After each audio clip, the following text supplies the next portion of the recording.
Hello students, my name is Shipra Gupta from SKLGD public school. Last topic में मैंने आपको पढ़ाया था कि जो फ्रेंच रेवोल्यूशन था वो स्टार्ट कहाँ पर हुआ था, यूरोप कॉन्टिनेंट में हुआ था। और फ्रेंच रेवोल्यूशन से ही पूरे यूरोप में क्या हुआ था, नेशनलिस्ट की जो फीलिंग थी अदर कंट्रीज में, अदर प्लेसेस में वो क्या हो रही थी, धीरे धीरे स्प्रेड हो रही थी। अब भाई नेशनलिज्म है, अगर किसी कंट्रीज को रिपब्लिक बनाना है और किसी कंट्रीज के अंदर नेशनलिस्ट की जो फीलिंग है वो क्या अपने आप हो जाएंगी लोगों के अंदर, किस तरह से उनको क्या करना पड़ेगा, लोगों के अंदर किस तरह से वो फीलिंग्स लानी पड़ेंगी उसके लिए, और फिर एक नेशन बनने के लिए उसकी क्या क्या आइडेंटिटी होनी चाहिए। तो आइडेंटिटी में क्या क्या था कि कोई भी नेशन है, अगर वो नेशन तब कहलाएगा जब उसके पास अपना खुद का एक लैंड एरियाज होगा, उसकी अपनी एक लैंग्वेज होगी, उसके रहने वाले जो लोग हैं उनका क्या होगा, उनकी एक लैंग्वेज होगी। तो वहीं पर क्या क्या किया गया था फ्रांस में कि फ्रांस में नेशनल असेंबली बनाई गई, वहाँ पर ट्री कलर का एक फ्लैग बनाया गया, नए नए हाइम्स को कंपोस्ट किया गया, नई ओथ्स ली गई, सेंट्रल एडमिनिस्ट्रेटिव बनाया गया, इंटरनल कस्टम ड्यूटीज जो थी उनको एबॉलिश किया गया, जो मेजरमेंट और वेट की जो सिस्टम थे और यूनिफॉर्म जो सिस्टम था उसको क्या किया गया, वहाँ पर फॉलो किया गया, और रीजनल जो डायलेक्ट थे उनको कम प्रमोट किया गया। और किसको प्रमोट किया गया, वहाँ पर फ्रेंच लैंग्वेज को प्रमोट किया गया। तो ये सारी चीज़ें कहाँ से स्टार्ट हुई भाई, फ्रेंच से। जब फ्रेंच में ऐसा हो रहा है, फ्रांस के अंदर जब ऐसा हो रहा है, तो फ्रांस की जो फीलिंग है वो क्या अदर कंट्रीज के अंदर नहीं जाएंगी। हमारे इंडिया में भी कुछ होता है तो इंडिया के आसपास जो कंट्रीज है वहाँ पर भी तो वो चीज़ें देखने को मिलती हैं। तो जब फ्रांस में ऐसा हुआ, फ्रांस तो यूरोप की कैसी कंट्रीज थी, उस टाइम पीरियड की सबसे इंपॉर्टेंट और पावरफुल कंट्रीज थी। तो जब फ्रांस में ऐसा हुआ तो फ्रांस से नियर बाई जो यूरोप में हॉलैंड, बेल्जियम, स्विट्जरलैंड और अदर जो कंट्रीज थी, पुर्शिया वगैरह, ऑस्ट्रिया वगैरह जो कंट्रीज थी वहाँ पर भी ये फीलिंग्स स्टार्ट हुई। फ्रेंच आर्मी, जब फ्रेंच की आर्मी दूसरी कंट्रियों में जब लड़ने के लिए गई, बेल्जियम में गई, बेल्जियम के लोगों ने पहले तो उनको वेलकम किया था कि आपको पता है कि 9th क्लास, फिर हम आपको रिपीट करा रहे हैं कि वहाँ पर फ्रांस में क्या था, लुईस 16 का शासन था।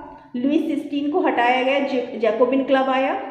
जैकोबिन क्लब जहाँ पर लोगों को बहुत ज़्यादा ग्लेटन किया गया था। जैकोबिन क्लब के बाद फिर क्या आया था, वहाँ पर सेंसरशिप आई थी। सेंसरशिप जो थी उसमें डायरेक्टरी जो आई थी, डायरेक्टरी में कितने लोग मेंबर्स थे, 5 मेंबर्स थे। डायरेक्टरी सिर्फ 1 साल तक चल पाती है और डायरेक्टरी के बाद वहाँ पर कौन वहाँ पर अधिकार कर लेते हैं, नेपोलियन कर लेते हैं। ठीक है, नेपोलियन का जब वहाँ पर रूल आ जाता है तो नेपोलियन जो होते हैं वो अपनी फ्रांस की जो सीमाएं होती हैं उनको बहुत ज़्यादा क्या कर लेते हैं, अपने एम्पायर को बहुत बड़ा कर लेते हैं, और जो आसपास की फ्रांस के आसपास की जितनी भी कंट्रीज थी, जितने भी प्लेसेस थे, उन सभी प्लेसेस को क्या कर लेते हैं, जीत लेते हैं। और फ्रांस को ही नहीं, यूरोप को ही केवल वो नहीं जीतते हैं, बल्कि रसिया जो कंट्री है, उस कंट्रीज में जो वाटरलू प्लेस है वो किस प्लेस में आता है, रसिया में आता है, वहाँ पर जाते हैं। तो ये जब नेपोलियन जो थे, जो अपनी फ्रेंच आर्मी को लेकर जब जा रहे थे, तो फ्रेंच आर्मी के साथ जो नेशनलिस्ट की फीलिंग्स थी वो कहाँ तक जा रही थी, एब्रॉड में भी जा रही थी, दूसरी कंट्रियों में भी फैल रही थी। नेपोलियन एक बहुत पावरफुल शासक रहा है और नेपोलियन ने सिर्फ यूरोप को ही नहीं जीता बल्कि रसिया कंट्री को भी जीता, उसके कई प्लेसेस को जीत लेता है। लेकिन 1815 में उसकी क्या हो जाती है, वाटरलू के वॉर में उसकी डेथ हो जाती है। तो ये नेशनलिस्ट की फीलिंग कहाँ तक पहुँच रही थी, दूसरी कंट्रियों में भी पहुँच रही थी। अब जब कौन आया था, नेपोलियन आया था, तो नेपोलियन ने भी क्या किया था, बहुत सारे जो इम्प्रूवमेंट्स थे वो किस कंट्री के अंदर किए थे, कहाँ पर भी किए थे, फ्रांस में। देखिए फ्रांस में अगर आप रिकॉल करते हैं, 9th क्लास को रिकॉल करते हैं, डिक्टेटर्स, वहाँ पर क्या होता है, डिक्टेटरशिप के बाद जो मोनार्की थी, डिक्टेटरशिप था लुईस 16 का, उसके बाद वहाँ पर रिपब्लिक आता है।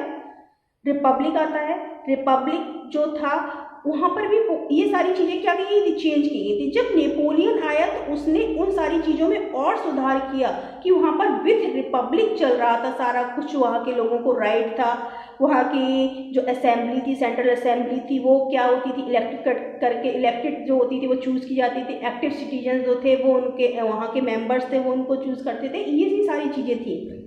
सिविल कोड क्या होता है, नेपोलियनिक, जिसको नेपोलियनिक कोड के नाम से भी जाना जाता है, वही कहलाता है सिविल कोड। और सिविल कोड कब स्टार्ट हुआ था, 1804 में स्टार्ट हुआ था। इंपॉर्टेंट है, सिविल कोड किसने स्टार्ट किया था? नेपोलियन में। सिविल कोड का नंबर क्या था? 1804, जिसको नेपोलियन कोड के नाम से कहते हैं। ये 1 मार्क्स की क्वेश्चन है आपके।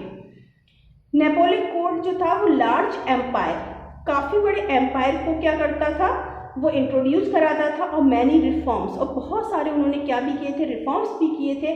डिस्ट्रॉयड द डेमोक्रेसी, और वो किसको उसने ख़त्म कर दिया था? जो डेमोक्रेसी थी उसको ख़त्म कर दिया था, क्योंकि नेपोलियन तो जो था वो क्या ना था, जो राजा बना था कहाँ का? फ्रांस का। But made the administrative fields, उसने जो एडमिनिस्ट्रेटिव जो फील्ड थी उसमें बहुत नेशनल एंड इफेक्टिव वर्क किया था, कि उसने उसके जो एडमिनिस्ट्रेटिव सिस्टम था वो बहुत अच्छा था और इफेक्टिव भी था। एबॉलिश द प्रिविलेज, उसने बहुत सारी चीज़ों को, जो मोनार्की के टाइम पीरियड में जो अधिकार थे, जो बहुत सारे नोबल लोगों को अधिकार मिले हुए थे, उन अधिकारों को उसने क्या कर दिया था? उसने खत्म कर दिया था। Abolish the privilege based on birth, उसने वो मना कर दिया कि जो बाई बर्थ, जिसको जो भी राइट्स मिले हुए हैं, कि बहुत सारी प्रॉपर्टीज़ है वो उनको बाई बर्थ मिली हुई, बहुत सारे राइट्स हैं, जो नोवेल्स के यहाँ जो रहने वाले जो लोग हैं जिनका बर्थ वहाँ पर हो रहा है, वो स्टार्टिंग से ही जो उनके पास प्रिविलेज है, उन सभी को उसने क्या कर दिया? एबॉलिश कर दिया। Establish the equality in the third state, उसने सबसे ज़्यादा वर्क किसके लिए किया? थर्ड स्टेट के लिए किया। सभी को याद होगा कि जो फ्रेंच सोसाइटी थी वो first, second and third state से जुड़ी हुई थी।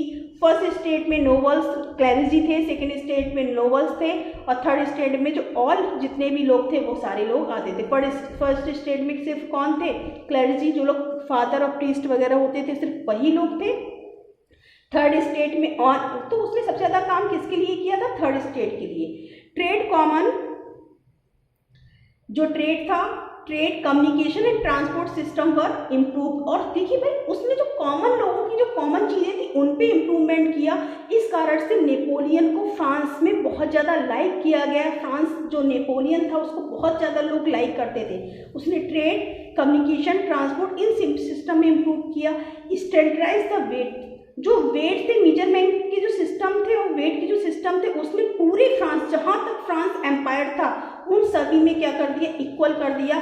और ये वेट और मेजरमेंट आज भी हम, अगर हम इंडिया में 1 kg जो चीज़ लेते हैं, हमें इंडिया में 1 kg ही मिलेगी, जिसमें 1000 ग्राम होंगे। हम अगर फ्रांस में लेने जाएंगे वहाँ पर भी 1 kg होगी। 1 मीटर कपड़ा हम यहाँ पर लेंगे तो 1 मीटर। सब आज पूरे वर्ल्ड का जो मेजरमेंट और वेट सिस्टम है वो सारा क्या है? इक्वल हो गया है। हर एक कंट्री के पास अपनी अपनी यूनिफॉर्म है, उन्होंने क्या किया? अपोज किया है उस चीज़ों को। And law and common national currency, और अपनी कंट्री की एक क्या होगी? कॉमन करेंसी होगी।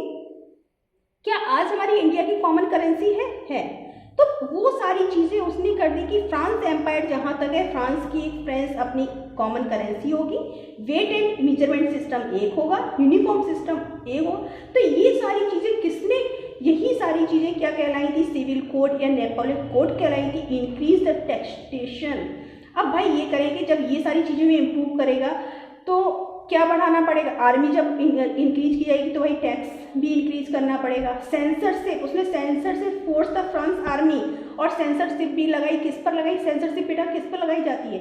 न्यूज़पेपर्स पर लगाई जाती है, जो ब्रिटिशर्स हमारे इंडिया में भी लगाते थे। और सेंसरशिप होती है जो मूवीज़ वगैरह बनती हैं, आपने देखा होगा कि सेंसरशिप ने मूवीज़ के इतने सीनों को कट कर दिया, सेंसरशिप ने मूवीज़ को अलाउड नहीं किया है। तो काफ़ी ये सेंसरशिप भी बनाएगी। Force the armies, French army, और उसने बहुत फोर्स किया लोगों को कि ज़्यादा से ज़्यादा लोग किस में आए? फ्रेंच आर्मी के अंदर आर्मी को ज्वाइन करें।